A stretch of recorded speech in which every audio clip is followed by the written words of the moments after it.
আশা করি সবাই খুব ভালো আছো। আজকে আমরা নিউটনের গতিসূত্র চ্যাপ্টারের যে এমসিকিউগুলো আছে টেক্সট বুকে ছায়া প্রকাশনীর সেইগুলো আমরা শুরু করছি।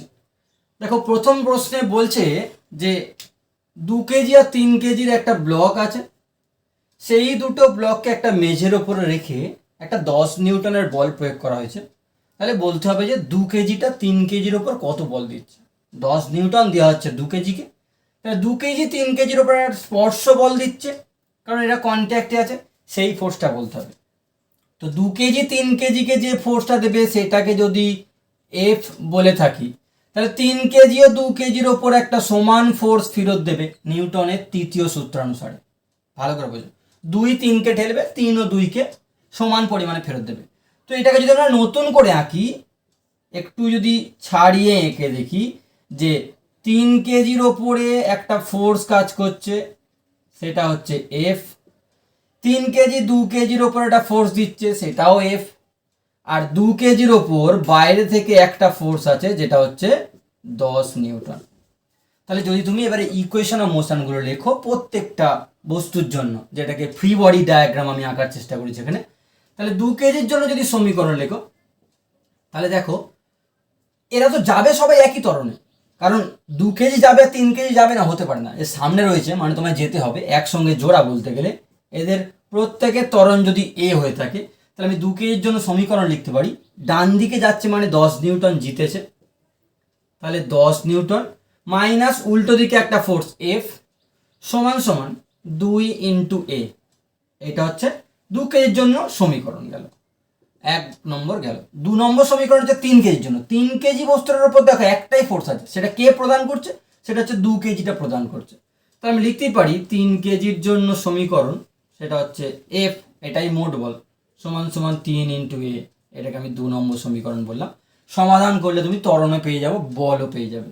তো আমাদের ফোর্সটা বার করতে বলেছে, তাহলে এই দুটোকে যদি আমি যোগ করে দিই, তাহলে এফ এফ কেটে গেল, এইদিকে হলো 10 নিউটন সমান সমান 3 আর 2 5 এ, বা এ সমান হয়ে যাচ্ছে 2 মিটার/সেকেন্ড স্কোয়ার। মানে এদের প্রত্যেকের ত্বরণ আমি পেয়ে গেলাম। এটা পেয়ে গেলে আমি 2 নম্বর সমীকরণ থেকে আমি লিখতে পারবো এফ সমান সমান 3 × 2 মানে 6 নিউটন। অর্থাৎ এখানে কারেক্ট আনসার হচ্ছে বি, যেটা হচ্ছে 2 কেজিটা 3 কেজির ওপর একটা স্পর্শ বল দিচ্ছে 6 নিউটনের। পরের এমসিকিউটা লক্ষ্য করো, একদম একই রকমের এমসিকিউ, শুধু 3টে ব্লককে দিয়েছে। 4 কেজি 2 কেজি 1 কেজি 3টে ব্লক একটা মসৃণ তলের উপর রাখা আছে। ঘর্ষণ থাকলে কিন্তু অঙ্কগুলো একটু পাল্টে যাবে, সেটা আমরা পরের চ্যাপ্টারে বুঝবো। 14 নিউটন বলে ঠেলা হচ্ছে, বলতে হবে তোমাকে 4 কেজিটা 2 কেজির ওপর কতটা স্পর্শ বল দিচ্ছে, সংস্পর্শ বল কতটা। তো আমরা জানি যে 4 কেজি 2 কেজিকে ফোর্স দেবে, সেটা যদি F1 হয়ে থাকে, তাহলে 2 কেজি 4 কেজিকে একটা সমান ফোর্স ফেরত দেবে। আবার 2 কেজি 1 কেজিকে একটা ফোর্স দেবে, আবার 1 কেজি 2 কেজিকে একটা ফেরত দেবে, সেইটাকে আমি F2 বললাম। আমি একটু আলাদা করে এঁকে নিচ্ছি। এটা যদি 4 কেজি হয়ে থাকে, 4 কেজিকে বাঁ দিক থেকে ঠেলা হচ্ছে 14 নিউটন, ডান দিক থেকে উল্টো দিকে ঠেলছে কে না 2 কেজি ফেরত দিচ্ছে। 4 কেজি ঠেলেছে তাই ফেরত দিচ্ছে F1 ফোর্স। এটা এর গল্প হয়ে গেল। 2 কেজিটাকে ছাড়িয়ে ছাড়িয়ে আঁকছি ফ্রি বডি ডায়াগ্রাম। 2 কেজির ওপর ফোর্স হচ্ছে এই দিক থেকে F1, কারণ এই যে ফেরত দেওয়া ফোর্স আর এই দিক থেকে দেওয়া ফোর্স সমান হবে। আর উল্টো দিক থেকে আরেকটা ফোর্স আছে, যেটা হচ্ছে F2, যেটা 1 কেজি দিচ্ছে। আর 1 কেজির ওপর একটাই ফোর্স আছে, সেটা হচ্ছে লক্ষ্য করে দেখো F2, এটা হচ্ছে 1 কেজি। সবার ত্বরণ আবার বলছি সেম হবে, সবার ত্বরণ সেম। তাহলে আমি 4 কেজির জন্য গতির সমীকরণ লিখছি। 4 কেজির বেলাতে আমি যদি গতির সমীকরণ লিখি, তাহলে লক্ষ্য করো ডান দিকে যাচ্ছে মানে 14টা বড়, 14 মাইনাস F1 ইকস টু 4 × এ। এটা 1 নম্বর সমীকরণ। 2 নম্বর সমীকরণ যদি 2 কেজির জন্য লিখি, তাহলে পেয়ে যাব যে F1 ডান দিকে কি আছে, 2 কেজিরটা লক্ষ্য করো, ডান দিকে আছে F1 ফোর্স, বাঁ দিকে আছে F2 ফোর্স। ডান দিকে যাচ্ছে মানে নিশ্চয়ই F1 বড়, তাহলে F1 minus F2 x to 2 × এ। সবার ত্বরণ সেম, তাই এর বেলাতেও আমি ত্বরণের জায়গায় এ লিখলাম। আর 1 কেজির বেলাতে হবে, লক্ষ্য করে দেখো 1 কেজিটা শুধুমাত্র F2 বলের জন্য যাচ্ছে, অনলি F2 ফোর্স। তাহলে F2 সমান সমান 1 × এ। এটা হচ্ছে আমার 3 নম্বর সমীকরণ। তুমি যদি এই এফ টুর মান এখানে পুট করে দাও তাহলে এই সমীকরণ থেকে পাচ্ছ, লক্ষ্য করো যে F one minus F two মানে কি শুধু A, F one minus A x two two A, বা এফ ওয়ান সমান সমান পেয়ে যাচ্ছ থ্রি এ। এটাকে যদি তুমি আমার প্রথম সমীকরণে পুট করে দাও তাহলে 14 মাইনাস থ্রি এ ইকস টু চলে আসছে 4a। এটাই হচ্ছে আসল প্রসেস, বাকি শর্টকাট অনেক টেকনিক থাকতে পারে, আমি সেটা আপাতত করছি না। এখান থেকে চলে আসছে 7a ইকস টু 14 বা a equals to 2 metre per second square. তাহলে সবাই 2 মিটার পার সেকেন্ড স্কোয়ার নিয়ে যাবে, তোমাকে বার করতে হবে 4 কেজি 2 কেজিকে কত ফোর্সে ঠেলছে, তার মানে এফ ওয়ানটা বার করতে হবে। তো এফ ওয়ান বার করার জন্য প্রথম সমীকরণটা নিতে হবে বা এই সমীকরণটা নিতে পারো, এখানে এফ ওয়ান অলরেডি বেরিয়ে রয়েছে।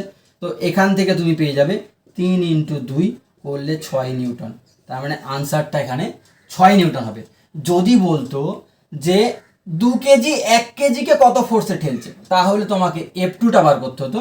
এফ টুর ভ্যালু তুমি পেয়ে যেতে 1 ইন্টু এ মানে 2 মানে 2 নিউটন। তাহলে ভালো করে জিনিসটা বোঝো, 14 নিউটন দিয়ে 4 কেজিকে ঠেলা হচ্ছে, 4 কেজি আবার 2 কেজিকে ঠেলছে 6 নিউটন দিয়ে, 2 কেজি আবার 1 কেজিকে ঠেলছে 2 নিউটন দিয়ে। আমাদের প্রশ্ন ছিল 4 কেজি 2 কেজিকে কত ফোর্সে ঠেলছে, সেই হিসাবে আনসার আমাদের অপশান বি হচ্ছে কারেক্ট আনসার। পরের প্রশ্নটা লক্ষ্য করো, বেশ ইম্পর্টেন্ট কোয়েশ্চেন আর খুব কনসেপচুয়াল।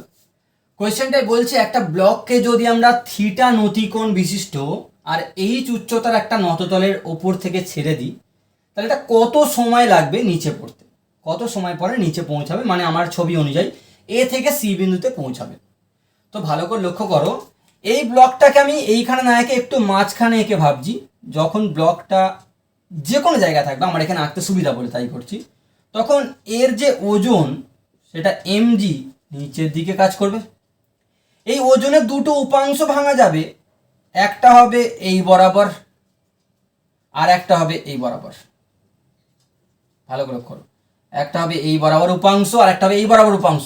এই দিকে হবে, এটা যদি থিটা হয় লক্ষ্য করে দেখবে তোমরা, এটা হবে 90 ডিগ্রি মাইনাস থিটা, এইটা হবে থিটা, পিওর একদম পরিমিতি এঁকে দেখবে। এটা হবে MG cos theta. MG cos theta কি করছে, এই যে পাটাতনটা আছে নততলটা আছে তার উপর একটা চাপ দিচ্ছে, আর নততলে একটা রিয়াকশান ফেরত দেবে, যাই হোক সেটা আমার কোনো কাজে লাগবে না, এইটা আর এটা ব্যালেন্স করছে। নিচের দিকে নামছে কিসের জন্য, সেটা হচ্ছে এমজি সাইন থিটার জন্য, সাইন থিটা। তাহলে বস্তুটাকে নামানোর জন্য যে বলটা কাজে লাগছে, নততল বরাবর কার্যকরী বল, নততল বরাবর ক্রিয়াশীল বল, সেটা হচ্ছে এমজি সাইন থিটা। তাহলে নততল বরাবর, অতএব নততল বরাবর যে কোনো দিকে নয়, নততল বরাবর যে বরাবর নামছে বরাবর ত্বরণ এ কত হবে, সেটা হবে বল ভাগ ভর, মানে এমজি সাইন থিটা ভাগ এম। তাহলে করলে চলে আসছে জি সাইন থিটা। মানে বস্তুটা জি ত্বরণ নিয়ে পড়বে না, জি সাইন থিটা ত্বরণ নিয়ে নামবে। কতটা নামবে, এ থেকে সি পর্যন্ত নামবে। তো চিত্রানুসারে ভালো করে লক্ষ্য করে দেখো যে এ বি বাই এসি মানে লম্ব বাই অতিভুজ, সেটা হচ্ছে সাইন থিটা। তাহলে এ বি হচ্ছে এইচ বাই এসি সমান সমান সাইন থিটা, বা এখান থেকে এসি যেটা অ্যাকচুয়ালি বস্তুটা এখান থেকে এখানে চলে আসবে, মানে সরণ হবে এসি পরিমাণ, সেটা হচ্ছে চলে আসছে এইচ বাই সাইন থিটা। এটা হচ্ছে সরণ, এটাকেই সরণ লিখবে। এবারে তুমি ভাবো এই বস্তুটাকে যখন এখান থেকে ছাড়া হচ্ছে, একটা বস্তুকে এখানে ধরে ছেড়ে দিলে, তাহলে শুরুতে বেগ কত, যে কোনো বস্তুকে ধরে ছাড়লে শুরুতে বেগ কত, শুরুতে বেগ হয় 0, ধরেছিলে রেস্টে ছিল, তারপর যাত্রা শুরু করছে, তাহলে স্টার্টিং ভেলোসিটি 0। তাহলে আমাদের কাছে সমীকরণ আছে S equals to UT plus half AT square, যেটা আমরা জানি যে কোনো বস্তু যদি একটা জায়গা থেকে একটা জায়গায় যায় তাহলে কতটা সময় লাগবে, তার সূত্র এটা থেকে আমরা বার করতে পারবো। তাহলে এখানে যদি পুট করে দাও, এস এর জায়গায় H by sine theta, U এর জায়গায় 0 প্লাস টি এর জায়গায় টি বসালে ইউ 0-র সঙ্গে গুণ করলে 0 হবে, প্লাস হাফ ইন্টু এ হচ্ছে জি sine theta into T square. এখান থেকে চলে আসছে দেখো টি স্কোয়ার সমান সমান 2h/g সাইন স্কোয়ার থিটা। এখান থেকে যদি রুট করে দাও তাহলে রুট করলে তুমি টি পেয়ে যাবে 1/sin থিটা √2h/g। তার মানে অপশান সি হচ্ছে কারেক্ট আনসার। 4 দাগের প্রশ্ন লক্ষ্য করো, সেখানে বলছে সুষম গতিবেগে চলছে এরকম একটা বস্তুর কোনটা হবে নিচের জন্য। বস্তুর ওপর একটি নেট বল ক্রিয়া করে, একটি নেট শূন্য বল ক্রিয়া করে, একটি সুষম ত্বরণ ক্রিয়া করে, ওপরের কোনোটি নয়। তো যদি সুষম বেগে যায় মানে বেগ যদি ধ্রুবক হয়, গতিবেগ যদি ধ্রুবক হয় তাহলে ত্বরণ কত? অতএব ত্বরণ হবে 0। কারণ কি, গতিবেগের পরিবর্তনকে বলা হয় ত্বরণ। তো গতিবেগ তো পাল্টাচ্ছে না, তাহলে কি হবে? ত্বরণ তো 0। ত্বরণ যদি 0 হয় তাহলে বস্তুর ওপর প্রযুক্ত বল এম এ সেটা হবে ভর ইন্টু 0 করলে 0। অর্থাৎ এখানে তোমার বি হচ্ছে কারেক্ট আনসার হবে, যে বস্তুর ওপর নেট বল মানে মোট বল 0। মোট বল যদি 0 হয়, বস্তু আমরা জানি বাইরে থেকে বল প্রযুক্ত না হলে প্রথম সূত্র অনুসারে স্থির বস্তু চিরকাল স্থির থাকবে, আর যে বস্তু ধ্রুবক বেগে যাচ্ছে সে চিরকাল ওই বেগটাই মেনটেন করতে থাকবে যদি বাইরে থেকে বল প্রযুক্ত না হয়। তার মানে এখানে নেট বলটা 0। পরের প্রশ্নটা লক্ষ্য করো, 5 দাগে বলছে একটি মোটর গাড়িতে একটি ওলন দড়ি ঝুলছে। ওলন দড়ি তোমরা দেখে থাকবে, রাজমিস্ত্রিরা যারা ঘর তৈরি করে তাদের কাছে এই রকমের একটা যন্ত্র থাকে যেটা দিয়ে ওরা দেওয়ালটাকে সোজা করার চেষ্টা করে, তো এটাকে ওলন দড়ি বলে। তো যে কোনো দড়ির সাহায্যে একটা বস্তুকে ঝুলিয়ে দিচ্ছে, তুমি আপাতত সেটা মনে করি অঙ্কটা চালাতে পারো। তো দেখো বলছে এটাকে একটা গাড়ির মধ্যে রাখা হয়েছে। গাড়িটা যখন চলবে তখন এটা আমরা জানি এটা যদি সামনের দিকে চালানো হয় তখন দেখবে এটা পিছন দিকে সরে এসছে, মানে ছবিটা অ্যাকচুয়ালি এইখানে ছিল, খানিকক্ষণ পরে ওলন দড়িটা এরম একটা জায়গায় চলে আসবে। তো বলতে হবে যে কত ডিগ্রি কোণ করবে, এটা কত কোণ করবে, উলম্বের সঙ্গে কতটা কোণ করবে। এখন ভাবো যে একটা গাড়ি যখন এ ত্বরণ নিয়ে এদিকে যাচ্ছে তখন এটা পিছন দিকে এলো কেন? এটা যে পিছন দিকে এলো, এটা পিছন দিকে কে ফোর্স দিল? এই ফোর্সটাকে বলা হয় অলিক বল। এই বস্তুর ভর যদি এম হয়ে থাকে তাহলে এর ওপর এই দিকে একটা ফোর্স কাজ করছে, দেখো ত্বরণ, গাড়ির ত্বরণ ওদিকে, তাহলে এর ওপর ফোর্স এলো কি করে? এটা হচ্ছে অলিক বলের জন্য ধরা হয়। তো এটার ওপর ফোর্স হচ্ছে এম ইন্টু ওই ত্বরণটাই নেবে কিন্তু উল্টো দিকে, এই বস্তুটা উল্টো দিকে আসছে, ত্বরণটা গাড়ির যা ত্বরণ তাই ত্বরণ ধরবে, শুধুমাত্র উল্টো দিকে। আর এই বস্তুটার ওপর আমরা জানি যে নিচের দিকে একটা ফোর্স কাজ করবে, সেটা হচ্ছে এমজি, সেটা আগেও কাজ করছিল এখনো কাজ করবে। আর এটা লব্ধি বলটা কোন দিকে কাজ করছে? না এই দিকে কাজ করছে, যেদিকে ওলনটা তাকিয়ে রয়েছে সেই বরাবর কাজ করছে। তো আমাদের বার করতে হবে এই অ্যাঙ্গেলটা। তো এই অ্যাঙ্গেলটা মানেই তো এই অ্যাঙ্গেলটা, ভালো করে লক্ষ্য করো, এই অ্যাঙ্গেলটাই তো এই অ্যাঙ্গেলটা, অনুরূপ কোণ না? এই লাইনটা সোজা করে টানো, এটা অনুরূপ কোণ। তাহলে এইখান থেকে লক্ষ্য করো যে এই যে ত্রিভুজটা বা এই যে চতুর্ভুজটা দেখতে পাচ্ছ, ত্রিভুজটা বলতে আমি এটা বলতে চাইছি, তাহলে এই ত্রিভুজটা থেকে তুমি লিখতে পারবে যে ট্যান থিটা সমান সমান চলে আসছে, লক্ষ্য করো এটা যদি কোণ হয় এটা হচ্ছে ভূমি আর এটা হচ্ছে লম্ব, মানে M A by M G, কাটাকুটি করলে চলে আসছে ট্যান থিটা সমান সমান এ বাই জি, বা থিটা সমান ট্যান ইনভার্স এ বাই জি। এইটা হচ্ছে তাহলে উলম্বের সঙ্গে দড়িটা এই কোণটা করবে। এই ফোর্সটা কি বল আমি বলে রাখছি এটাকে, এটা হচ্ছে অলিক বল।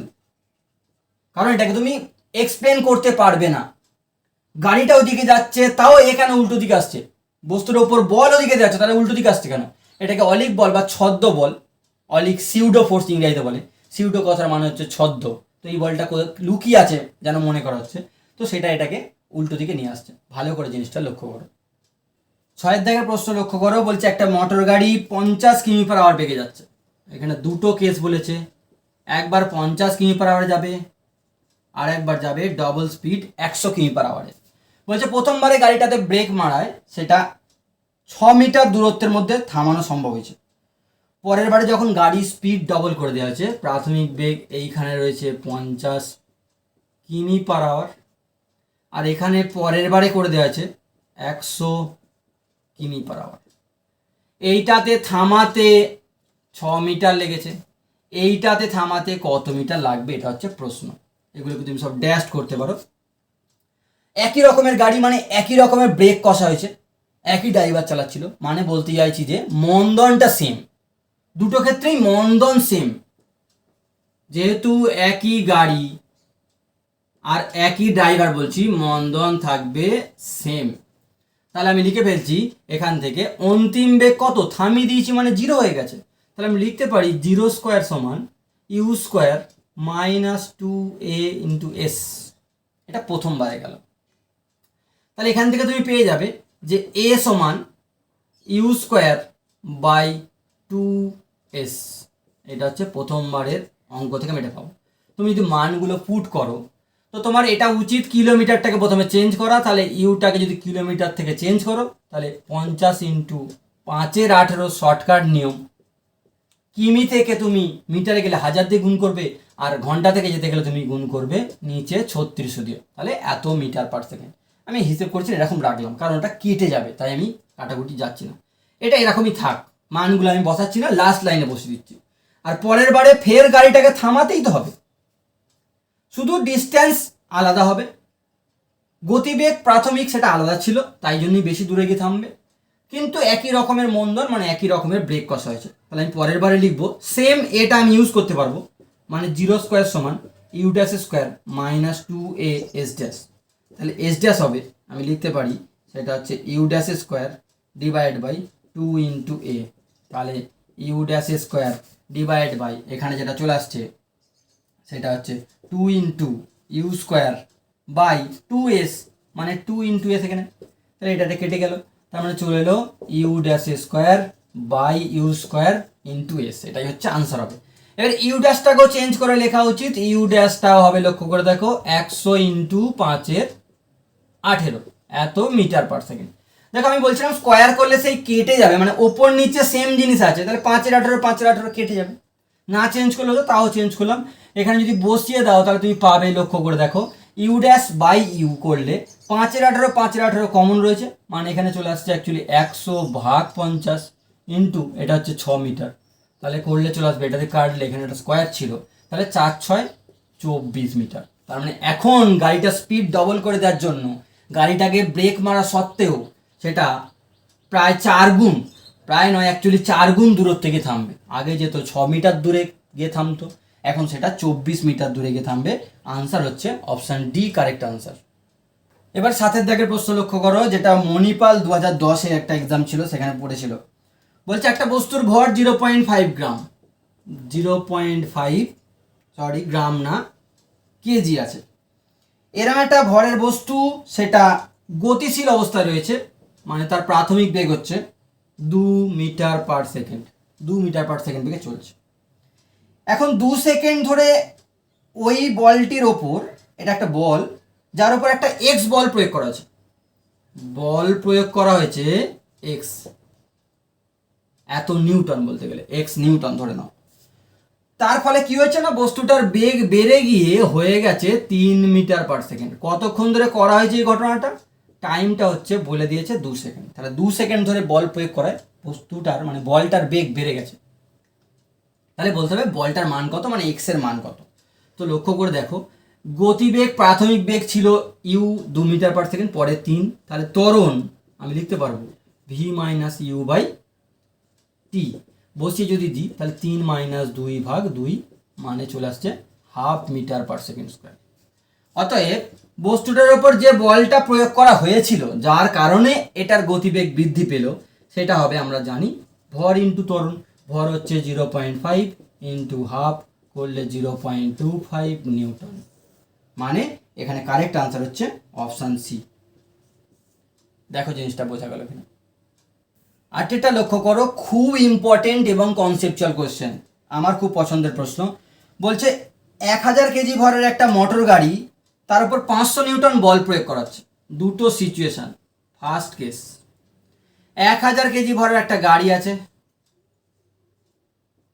1000 কেজি, এর উপর 500 নিউটন বল প্রয়োগ করা হচ্ছে, অথচ ত্বরণ নেই। কি করে বুঝলাম? বলছে 500 নিউটন বল প্রয়োগ করা হলেও বস্তুটা মানে গাড়িটা কি করছে না, রাস্তার ওপর সমবেগে যাচ্ছে। তাহলে এখন বলে দিয়েছে সমবেগ, সমবেগ থেকে কি বুঝবো? ত্বরণ শূন্য। ত্বরণ শূন্য মানে কি? অতএব মোট বল শূন্য, মোট বল সমান শূন্য। তাহলে মোট বলটা শূন্য হলো কি করে? আমি তো প্রয়োগ করেছি 500 নিউটন, তাহলে বস্তুটা ত্বরণ হচ্ছে না কেন? এটাই হচ্ছে আসল বোঝার। তাহলে নিশ্চয়ই আরেকটা উল্টো দিকে অদৃশ্য বল রয়েছে, যেটা তুমি আমি বুঝতে পারছি না হয়তো। সেটা হচ্ছে এই যে রাস্তার ঘর্ষণ, নিশ্চয়ই রাস্তার যে ঘর্ষণ বলটা সেটা নিশ্চয়ই 500 নিউটন। কি করে বুঝলাম? তবেই তো মোট বলটা শূন্য হবে। এদিকে আমি 500 নিউটন প্রয়োগ করেছি অথচ গতিবেগ বাড়েনি, এটা কোনোদিন হতে পারে না। নিউটন যা বলে গেছে, বল প্রয়োগ করলে বস্তুর গতিবেগ বাড়বেই। অথচ তুমি দেখছো যে বস্তুর গতিবেগ বাড়েনি, তাহলে নিশ্চয়ই আরেকটা বল আছে নিশ্চয়ই, যেটা ওর গতিবেগ বাড়াতে দিচ্ছে না, মানে ত্বরণটা শূন্য করে দিচ্ছে। তাহলে সেটা কে? সেটা হচ্ছে ঘর্ষণ বল। তাহলে সেটা হচ্ছে 500 নিউটন, এটা তুমি মনে রাখো। সেকেন্ড কেসে বলছে যদি বস্তুটাকে, ওই বস্তু বলতে গাড়িটাকে এখন বাঁদিক থেকে রাস্তার ওপর রেখে যদি আমরা এখন 1000 নিউটন বল প্রয়োগ করছি 1000 নিউটন, তাহলে এখন ত্বরণ কত হবে? অনেকে ভুল করে দেবে, জাস্ট 1000 ভাগ 1000 করে দেবে, মানে 1 metre per second square answer বলবে, কিন্তু সেটা কারেক্ট আনসার নয়। তোমাকে ঘর্ষণটা ধরতে হবে। এই যে ফার্স্ট কেসটা কি জন্য বলেছে? ঘর্ষণ বল একটা আছে সেটা বোঝানোর জন্য বললো। সেটা যখনই চলবে তখনই থাকবে, প্রথমবারেও ছিল, এখনো থাকবে, এখনো ঘর্ষণ বল, তাহলে যেটার জন্য ওকে বাধা পেতে হচ্ছে, ঘষে ঘষে যেতে হচ্ছে, সেটা 500 নিউটন কাজ করছে, এখান থেকে বুঝলাম। তাহলে এখন কার্যকরী বল, কার্যকরী বল সেটা হয়ে যাচ্ছে, লক্ষ্য করো, 1000 মাইনাস 500 করলে 500 নিউটন। তাহলে আসলে এই বস্তুটার মানে গাড়িটার যে বেগ বাড়াবে, যেটা কাজে লাগছে বলটা, সেটা হচ্ছে কিন্তু 500 নিউটন। অতএব ত্বরণ হবে 500 ভাগ গাড়িটার ভর, তাহলে চলে আসছে 0.5 মিটার পার সেকেন্ড স্কোয়ার। ভালো করে জিনিসটা বোঝো, কেন আমি ঘর্ষণ বলে ধারণাটা আনলাম সেটা লক্ষ্য করো। যে 500 নিউটন বল প্রয়োগ করা হয়েছে, তাও গতিবেগ বাড়েনি, তাহলে নিশ্চয়ই আর একজন কেউ আছে মোট বলটা শূন্য করে দিচ্ছে, যার ফলে বেগ বাড়ছে না। সেইটাকে তোমায় খুঁজতে হবে, সেটাকে তোমায় ধরতে হবে, ধরে সেটাকে তুমি ফের পরের বারে ইউজ করো, তাহলেই কাজ শেষ। পরেরটা লক্ষ্য করো, যেটা 9 দাগের প্রশ্ন, সেটা হচ্ছে বলছে 0.5 কেজি ভরের একটা cricket ball 30 metre per second বেগে গিয়ে লম্বভাবে একটি ব্যাটকে আঘাত করলো। তাহলে একটা বল যেটা 30 মিটার পার সেকেন্ড বেগে যাচ্ছে, ইউ সমান 30 মিটার পার সেকেন্ড, এই বস্তুটার মানে বলটার ভর বলে দিয়েছে 0.5 কেজি, ইউ বলে দিয়েছে 30 মিটার পার সেকেন্ড। আঘাত করার পর সেই বলটা ধাক্কা লেগে ফিরে এসছে কত বেগে? না, বলটা ফিরে আসছে বলছে 20 মিটার পার সেকেন্ড বেগে। তাহলে বলতে হবে যে বলের ঘাত কত, বলের দ্বারা ব্যাটের ওপর বলের ঘাত, এই যে ঘটনার ফলে অন্তিম বেগ হচ্ছে 20 মিটার পার সেকেন্ড। এটা কিন্তু উল্টো দিকে, এটা যেদিকে এটা সেদিকে নয়, দুটো বেগ আলাদা দিকে, ভালো করে লক্ষ্য করো। এখন আমরা জানি বলের ঘাত সবাই নিশ্চয়ই পড়েছো, বলের ঘাত সমান ভরবেগ পরিবর্তন, তাই তো সবাই নিশ্চয়ই জানো, ভরবেগ পরিবর্তন। তো ভরবেগ পরিবর্তন কত? সব একক ঠিক আছে, সমস্ত কিছু লক্ষ্য করে দেখো এসআই এককে আছে, তাহলে তোমায় চেঞ্জ করার কিছু নেই। একটু ভালো করে লক্ষ্য করো, এই বেগটাকে যদি তুমি আই ক্যাপ বলো, তাহলে এই বেগটা কিন্তু মাইনাস আই ক্যাপের দিকে আছে, দুটোর ফারাক আছে এইটাই। মানে একটা ভরবেগ পজিটিভ, একটা ভরবেগ নেগেটিভ, একটা পজিটিভ ভরবেগ, একটা নেগেটিভ ভরবেগ আছে। তাহলে তুমি সেই হিসাবে যদি ভরবেগের পরিবর্তন লেখো, তাহলে তুমি লিখতে পারো যে ভরবেগের পরিবর্তন হবে m v minus minus M u. তুমি উল্টোটা করতে পারো, m u minus minus m ভিও করতে পারো, যেটা খুশি। আমি শুধু মান নিয়ে আলোচনা করছি, তাহলে এম করে মড দিলাম, আমি শুধু মানটা বার করছি। একটা পজিটিভ একটা নেগেটিভ, তাহলে বিয়োগ করলে কিন্তু বিয়োগ হবে না, আসলে সেটা যোগ হয়ে যাবে। তাহলে তুমি যদি এখান দিয়ে চলে আসো, মান বসাও, এম যদি কমন নাও, তার মানে ভি প্লাস ইউ যদি তুমি বসাও 0.5 ইন্টু 30 প্লাস 20, তাহলে করলে চলে আসবে, এটা হবে 25 নিউটন ইন্টু সেকেন্ড, অর্থাৎ সি হচ্ছে কারেক্ট আনসার। এই ধরনের কোশ্চেন তোমরা আগেও করেছো। যদি ফোর্স বার করতে বলতো যে ব্যাট দিয়ে কত জোরে আঘাত করা হলো, তো টাইমটা দিয়ে ভাগ করলেই হবে, কারণ ভরবেগের পরিবর্তনকে আমরা সময় দিয়ে ভাগ করলে আমরা প্রযুক্ত বল পেয়ে যাব। পরের প্রশ্ন লক্ষ্য করো, ওয়েস্ট বেঙ্গল জয়েন্ট 2010 সালে পড়েছে। এই ধরনের কোয়েশ্চেন তোমাদের ফেস করতে হবে, তবে তুমি তৈরি থাকবে জয়েন্টের যে কোনো পরীক্ষার জন্য। বলছে 0.25 কেজি ভরের একটা cricket ball 10 metre per second বেগে একটা ব্যাটের দিকে এগিয়ে গেল। ব্যাটে আঘাত পেয়ে সেটা আবার একই দ্রুতিতে ফিরে এলো। ফেরার সময় বেগ বলেছে 10 মিটার পার সেকেন্ড, মানে ইউ সমান ভি সমান 10 মিটার পার সেকেন্ড। আমি যদি এটাকে ইউ বলে থাকি, এটাকে যদি ভি বলে থাকি, কিন্তু দিক আলাদা, মানটা সেম, দিকটা আলাদা। বলছে এই যে ব্যাটের সঙ্গে আঘাত খেয়ে ফিরে এলো, এর জন্য যে টাইমটা লেগেছে, সেই টাইমের গ্যাপ সেটা হচ্ছে বলে দিচ্ছে 0.01 সেকেন্ড। খুব কম টাইম ওটা টাচে ছিল। তাহলে ব্যাটের ওপর ক্রিকেট বল দ্বারা প্রযুক্ত বল কত? বলটা যে ব্যাটে গিয়ে আঘাত করলো বা ব্যাটটা যে বলটাকে আঘাত করলো, দুটো সমান মানের হবে, সেইটা বার করতে বলেছে আমাদের। তো দেখো, প্রথমে বার করে ফেলি যে ভরবেগের পরিবর্তন। ভরবেগ পরিবর্তন, ভরবেগ পরিবর্তন, ভরবেগ পরিবর্তন সমান আমরা লিখবো এমভি মাইনাস মাইনাস এম। আবার বলছি, তুমি যদি এটাকে পজিটিভ দিক ধরো তাহলে এটা নেগেটিভ দিক। যে কোনো একটা পজিটিভ যদি তুমি ধরো, এদিকটাকে পজিটিভ ধরলে এদিকটাকে নেগেটিভ, তাহলে একটা ভরবেগ পজিটিভ, একটা ভরবেগ নেগেটিভ, কারণ ভরবেগ ভেক্টর রাশি। তাহলে MV minus minus M U. তাহলে এখানে যদি হিসেব করো তাহলে চলে আসছে এম হচ্ছে তোমাদের 0.25 into V plus U, V plus U মানে 0.25 ইন্টু ইউ আর ভি এর মান দুটোই 10 বলেছে, তার মানে এটা চলে আসছে 20। তার মানে চলে আসছে এটা 0.25 ইন্টু 20 করলে চলে আসবে 5 নিউটন ইন্টু সেকেন্ড। এটা হয়ে গেল ভরবেগের পরিবর্তন। অতএব প্রযুক্ত বল আমরা জানি ভরবেগ পরিবর্তন ভাগ সময় হয়। তাহলে ভরবেগ পরিবর্তন বলেছে 5, আর সময় এখানে লেগেছে এই ঘটনা ঘটতে 0.01 সেকেন্ড, তাহলে চলে আসছে 500 নিউটন। ভালো করে জিনিসটা বুঝো, এই ধরনের কোয়েশ্চেন কিন্তু 11-এর ফাইনাল পরীক্ষার জন্য খুব ইম্পর্টেন্ট। অর্থাৎ এটা হয়ে গেল অপশান ডি কারেক্ট আনসার। আজকের মতো এই 10টা এমসিকিউ আমি করলাম। পরবর্তী সময় আমি এর পরের যে এমসিকিউগুলো রয়েছে সেগুলো নিয়ে তোমাদের সামনে আলোচনা করব। ততক্ষণ তোমরা কিন্তু প্র্যাকটিস চালিয়ে যাও। চলো, ভালো থেকো, টাটা।